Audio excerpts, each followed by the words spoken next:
Hi ladies, it's Angela here. Thank you so much for watching. For those of you that don't know me, I'm a functional medicine practitioner and I specifically work with females over the age of 40 to help them learn the root causes of their hormone imbalances so they can learn how to rebalance their hormones naturally both now and for years to come. And today I want to talk to you about a topic that I think is very common for females as they enter over the age of 40 and beyond, if you are still having a period, and that is PMS.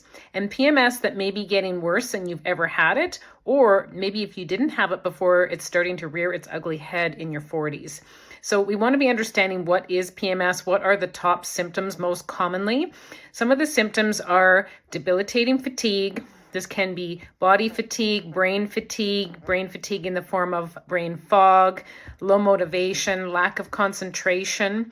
Some women also have severe mood swings when they have PMS. They feel either severely depressed or severely irrational. They feel sometimes more anxious at certain points, especially leading up to their period.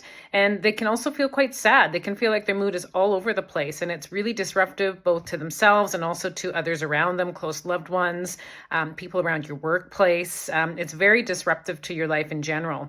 Many women also report disruption in their digestive systems. They have more bloating. They tend to have more fluid retention. They feel that they can gain anywhere from 5 to 10 pounds within a particular point in their cycle. Their bowels aren't moving well. They're from one extreme to the other, and they're feeling really out of balance this way as well. So, these are symptoms that can be quite debilitating to your life, let's face it. And it's not something that you want to have rotating around month after month, every 2, 3, 4 weeks, starting to feel these symptoms coming on. It really just doesn't allow you to live anywhere close to your best life or even a functional life. So we first have to be figuring out why you may be suffering from more PMS in your 40s than you ever have before, and then also what can you do about it. So why do we get this? So PMS definitely comes on for most females due to an imbalance and a shift in the hormone levels.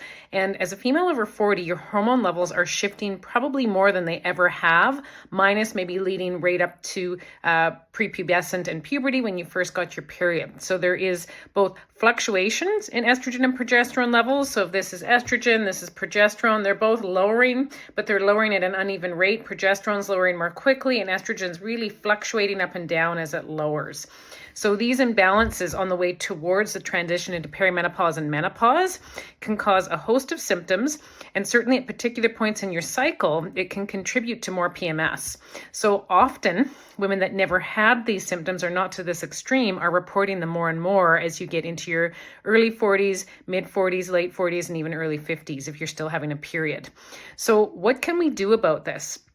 Really important to understand some of the things that we have control over and some of the things that we may not. So we don't have control as much over what's happening with the hormone levels in regards to how they're lowering. The ovaries are producing less and less female sex hormone as we age on the way towards menopause.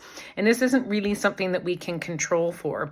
But there are other hormones that are influencing both the rate at which these hormones lower and how out of balance they can get as the hormone levels lower towards into the menopause shift. And if we're more out of balance with these hormones as they lower, that's when we get the more severe PMS. So how do we help with the balancing of hormones to the best of our abilities as females with this pattern of the hormone levels lowering progesterone and estrogen? There's a lot that we can do. So many women report as they get into the back half of their cycle, if you're still having a period, that they have more cravings, they want to eat more carbs, more sugar. And this can really become kind of a cycle and a downward spiral, because if we are having severe hormone imbalance, it can actually cause the brain, it can trigger our brain to want to eat more carbs. But the problem is if we eat more carbs, it actually creates more imbalance. And why is this? Because when we eat a lot of carbohydrate, especially in excess, carbohydrates, sugars, treats, etc., leading up to our cycle, it spikes our blood sugars and it spikes our insulin as well. So it makes us more resistant, less able to cope with sugars, amplifies inflammation, and it actually results in a bigger imbalance in our hormones. So cycle after cycle, this will make us feel worse if we're eating more carbohydrates, especially in the back half of our cycle. So we do have some control over this.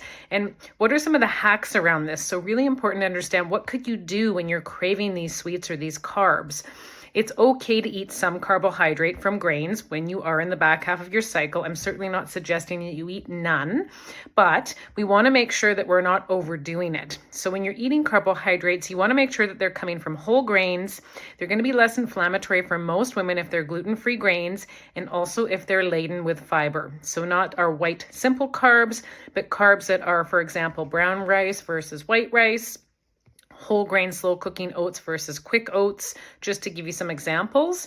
And again, we want to make sure that we're not eating, more than a whole cup of grain carbohydrate a day. So this is plenty for us. So if you're eating beyond that, you're probably overdoing it with the carbs, spiking your sugar, spiking your insulin, driving up inflammation, and creating more imbalance with your hormones. And the highs and lows with the blood sugars that females experience as a result of PMS definitely also significantly contribute to mood swings and energy issues, along with sleep issues. So this is one place we have a lot of control over, is what we're doing with diet. We also sometimes have to be looking a little closer beyond the sex hormones to understand where could some of the big extremes and imbalances be coming from outside of just the hormones themselves. So another area of our health that helps to keep our hormones balanced, especially in this time of life, is our gut, and secondarily to this, our liver. These two areas of our body are very important for detoxifying estrogen, which helps to keep it in balance with progesterone as our hormone levels lower on the way towards menopause. And many women, you may or may not realize this, but many women are out of balance in these areas of their body, and it's significantly impacting their hormone health and balance in this time of life. How do you understand if that's the case? Definitely, if you do get more digestive upset leading up to your period, this could be a sign, but often women don't necessarily get that even when they have imbalances in their gut. Another potential clue is if you are getting more cravings, more sugar cravings, you may have an imbalance in your gut and gut bacteria. You may have an overgrowth of a particular bacteria called Candida, and this can create more cravings, wanting you to eat more sugar, more carbs, and this imbalance can also definitely influence how the body deals with and manages and balances estrogen.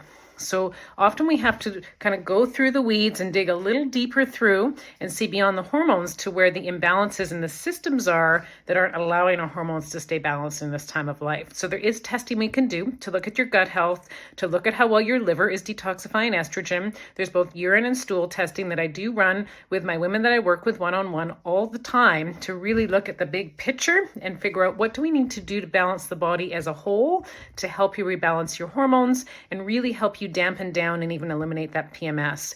And definitely most women that I work with within a cycle or two, once we get to the root cause of where these symptoms are coming from with the PMS and the hormone imbalance, and really the root of where it's coming from and that inflammation where it's being driven from in the first place, women have less PMS after the first cycle of going through rebalancing some systems in their body that are needed specific to their health. And then by the second cycle, most of them are PMS free, which is just life changing. They're waking up, getting out of bed. They're not feeling like they're just being dragged by like a steel ball behind them. They can barely get moving, get going. I feel like they're out of the fog. They can concentrate, focus, get tasks done at home. They can get tasks done at work.